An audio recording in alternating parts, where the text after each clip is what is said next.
Welcome to the Do Zone, where real entrepreneurs share real strategies about getting things done. I'm your host, Josh Thomas. Tag me at JT Literally and show me what you do in the Do Zone. Every week, I'll pick the best post to feature across all my social networks. This podcast is brought to you by Factor One. If you're a six-figure entrepreneur who's looking to hit 7 this year, there are 3 key shifts you need to make right now in order for it to be possible. Go to iamfactor1.com now, and I'll show you exactly what those 3 key shifts are and how you can get them set up for your business in less than 6 minutes. Once again, that's iamfactor1.com. Today's guest is Mills Bender. Mills is the founder and CEO of Mills Knows Bills, a company dedicated to helping variable income earners master their money in 90 days. Mills started her financial journey the fall of 2014 with $1.50 in her account. Since then, she has grown her net worth by $500,000, published a book, provided financial literacy content to over 20,000 households, and much more. Mills, welcome to the Do Zone. Tell us something you believe is the key to getting stuff done that most people wouldn't think of. Thank you for having me. And personally, I actually have a giant tracker board that I create each year. I have it stuck in my office. And as I complete different parts of that tracker board, I reward myself with stickers along each milestone. It's a lot of fun. Gold star. Exactly. Or butterfly or a smiley face, whatever it may be.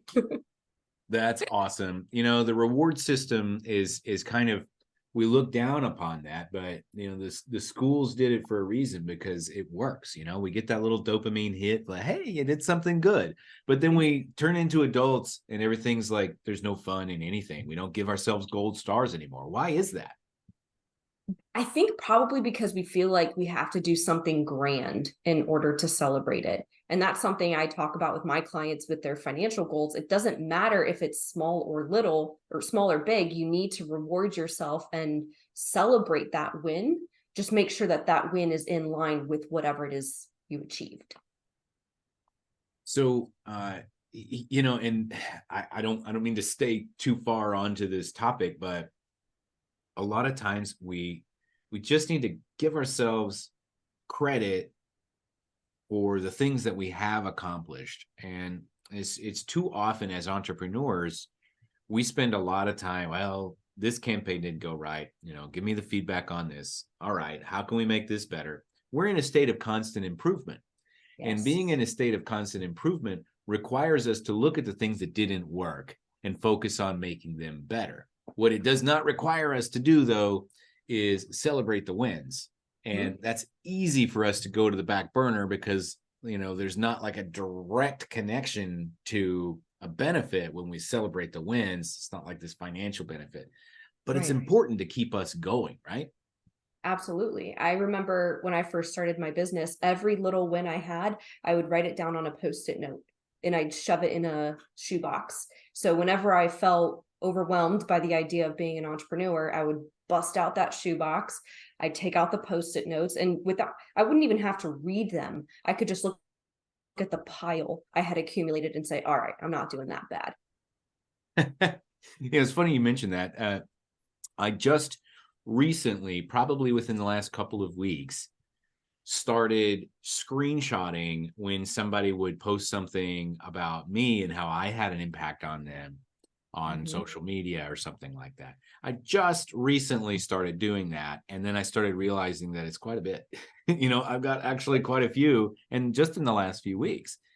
And I imagine all the ones that I missed and all those times that I'm not feeling great, all those times where I wonder what I'm doing, I can go back and see, oh, I definitely had an impact on that person. And it was a big one. And so it just really helps me kind of push forward to help the next guy.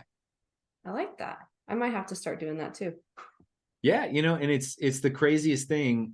You don't have to necessarily ask people to talk about you or say good things about you. You just have to treat them well and take care of them. And usually it pretty much works itself out after that. Yeah, I like that. It's a good perspective. And so I'm curious, and this is something that a lot of us really struggle with. When, as a financial expert, when is the best time for me as an entrepreneur to invest my money back into my business, or invest it back into myself, or go blow it on a vacation or candy? So I've got so many options. I usually choose the wrong one. What's the best way to put things through a filter to figure out what should I actually do with my money? Where should I invest it? Why not all three? So Okay. many entrepreneurs feel like they have to choose one, and they feel like that because they don't have a plan for their money, a budget, a spending plan, whatever it is that you want to call it. A lot of people think that a budget is meant to be restrictive. But when it comes to those with a variable income, like many of us business owners, all it really is a monetary reflection of your priorities. So if you take the time to list out what it is you want to spend money on, personal or business, now you have a dollar amount that you get to work towards in terms of your sales each month. That dollar amount is your goal. And theoretically, it should include all three aspects, or whatever aspects it is to you that you want in your life. So oftentimes, once you get that large sale, we don't know where to put it because we don't have that plan. But if you create the plan right now, as your sales come in, you know how to allocate those funds. Yeah, makes sense. And so is there any kind of all right, so I've got my budget. I've got things allocated properly. But as an entrepreneur with a variable income, as you said, things change. Sometimes things change from 1 minute to the next. And I have to make a quick decision. And I've got my budget in place, and that kind of gives me the foundation. But what if whatever I'm dealing with right there, just it doesn't fit into one of those boxes, which seems to happen to us a lot, which is what ends up getting us in trouble. We can't bring enough boxes to the table to make sure we have one to put this situation in. How do we handle that? So one thing that I work with on my clients is creating percentages of their budget. So if the total dollar amount that you want to earn each month is $15,000, but this dollar amount is 5,000 of those 15,000, well, you know that a third of whatever you bring in should go towards that first category. And so rather than just having dollar amounts assigned, I create percentages. And so when someone brings in maybe less than that $15,000, they know how they should allocate that money accordingly. That's one method. The secondary method is to look at your priorities and know that some months you're not going to be able to fund those lower priority items, and just be okay with that. And if that's not okay with you, maybe you need to reorganize your priorities a little bit. Don't tell me how to organize my priorities. Here's the thing. So many people feel like they have to abide by what they feel like their priorities should be, or what someone else is doing. But that's why personal finances are personal. It's meant to be a reflection of what you prioritize and what you want your money to go towards. And a lot of times I think we really have a hard time making that decision. And so what you're sharing right now is giving us the tools to help us get clarity on where our money gets allocated. But that personal part of it, being a kind of a personal finance expert, what are some tools that can empower us to be able to actually make those decisions and break free from whatever we were taught by our parents, or what we see other people around us doing? Maybe that's not a good fit for us. Are there any tools that we can use that'll help us kind of break out of that mold, so to speak? Absolutely. Well, anyone listening can get access to my money mindset guide, but the main question that I use to help my clients identify their priorities is the secondary question on this guide. And it is, what do you enjoy doing? So, Josh, what do you enjoy doing? What do I enjoy doing? I enjoy meeting new people and having new experiences. Okay. And when you meet new people, what are you typically doing? Are you meeting them over dinner? Are you meeting them at a concert? What does that look like? I mean, like, actually right now I'm meeting them over Zoom. Okay. I'm probably interviewing them on a podcast, actually. All right. That's fair. That's fair. But I do enjoy that. Okay. And so typically when I ask someone this question, it comes to their personal enjoyment rather than professional. They'll say things like, I really enjoy going out to eat, or I enjoy hiking, or I enjoy this, or whatever. And so when I ask them that question, those are considered their non-negotiables in their budget, meaning we got to create a line item for them to have that. Because if they're not spending money on those items on a consistent basis, monthly or quarterly, they're going to feel restricted in their budgeting, and it's not going to work. Makes sense. But that doesn't mean they blow those budgets each month. It just means we allocate something to keep them satisfied while they're doing a lot of the grunt work. Okay, got it. So not trying to be a difficult client for you. So to answer your question better, I really thoroughly enjoy traveling and exploring Latin America. Awesome. Okay. So what I would say is, how many times do you want to go to Latin America a year? I would like to spend at least 1 to 2 months there every year. Okay. And what would 2 months there cost you? Well, it depends on the country, and it depends on, how posh I want to live. But it could, let's say, if I have connection there, a couple $1,000 a month. Okay. So we're talking about 4,000 a month. Does that include flights?